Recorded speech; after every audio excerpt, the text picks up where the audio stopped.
নমস্কার। আমি জ্যোতিষতন্ত্র পি কুমার বলছি মন্ত্রের যন্ত্র থেকে। আমি এর আগের অডিওতে আমি কালসর্প যোগ নিয়ে কিন্তু অনেক আলোচনা করেছি।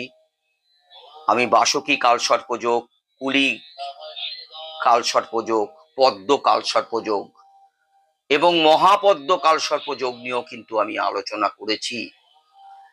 এই আলোচনার অর্থ আপনারা যেটা জানেন সেটা হচ্ছে আপনাদের কালসর্প যোগ হয়েছে, কিন্তু কি কালসর্প যোগ হয়েছে সেইটা কিন্তু আপনারা জানেন না। সেই কারণে আমি এই আলোচনাগুলো করছি। আজ যেই নিয়ে আলোচনা করব সেটা হচ্ছে তক্ষক কালসর্প যোগ। এই তক্ষক কালসর্প যোগ শোনার আগে আপনারা যদি সাবস্ক্রাইব, শেয়ার এবং লাইক করেন তাহলে কিন্তু এই মন্ত্রের যন্ত্রের অজানা কথা অনেকের হাতে পৌঁছে যায় এবং তারা জানতে পারবেন তাদের কি কালসর্প যোগটা হয়েছে। তাহলে তক্ষক কালসর্প যোগ নিয়ে যদি আমি আলোচনা করি, সেই ক্ষেত্রে সপ্তম ভাবে রাহু, প্রথম ভাবে কেতু অবস্থান করলে এবং বাকি সমস্ত গ্রহ রাহু কেতুর ডান দিকে স্থিতি হলে একে তক্ষক কালসর্প যোগ বলে।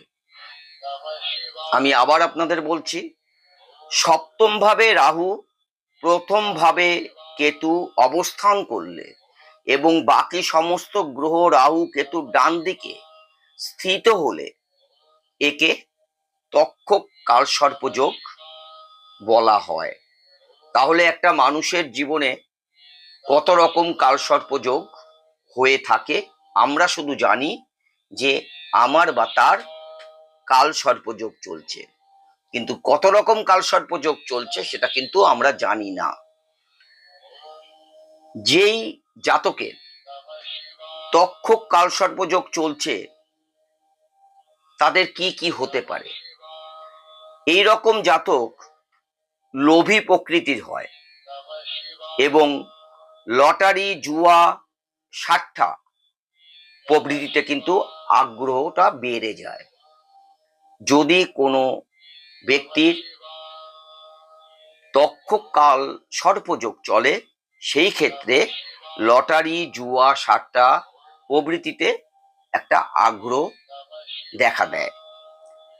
এদের দাম্পত্য জীবনেও অনেকটা কঠিন পরিস্থিতির সম্মুখীন হতে হয়।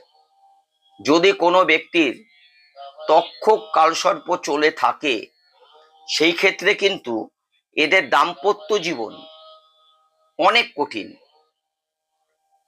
পরিস্থিতির সম্মুখীন কিন্তু তার হতে হয়। এই ধরনের জাতকের অনেক কিন্তু শত্রুও হয়ে থাকে। তাই তক্ষক কালসর্প যোগ যদি কোনো ব্যক্তির চলে থাকে বা আসতে চলেছে সেই ক্ষেত্রে সেই ব্যক্তিকে আমি যেইগুলো ব্যাপার বললাম সেই ব্যাপারে কিন্তু অনেক সতর্ক থাকতে হবে তার জীবনের প্রতি, নচেত কিন্তু জীবনটা নষ্ট হতে পারে। তাই যদি তক্ষক কালসর্প যোগ আপনার জীবনে প্রতিফলিত হয় ঠিক সেই ক্ষেত্রে আপনাকে নিষ্ঠার মধ্যে জীবনযাপন যদি আপনি করতে পারেন তাহলে এর হাত থেকে কিছুটা আপনি রেহাই পেতে পারেন। এরপরে আমি আরেকটি কালসর্প যোগ নিয়ে আমি বলবো। তাই এই অজানা কথাগুলো আপনারা যদি লাইক, শেয়ার করে যারা জানেন না তাদের কাছে পৌঁছে দেন তাহলে তারা জানতে পারেন। এর পরবর্তী যে কালসর্প যোগ নিয়ে আমি আলোচনা করব সেটা হচ্ছে কর্কট কালসর্প যোগ, কর্কটক কালসর্প যোগ। নমস্কার।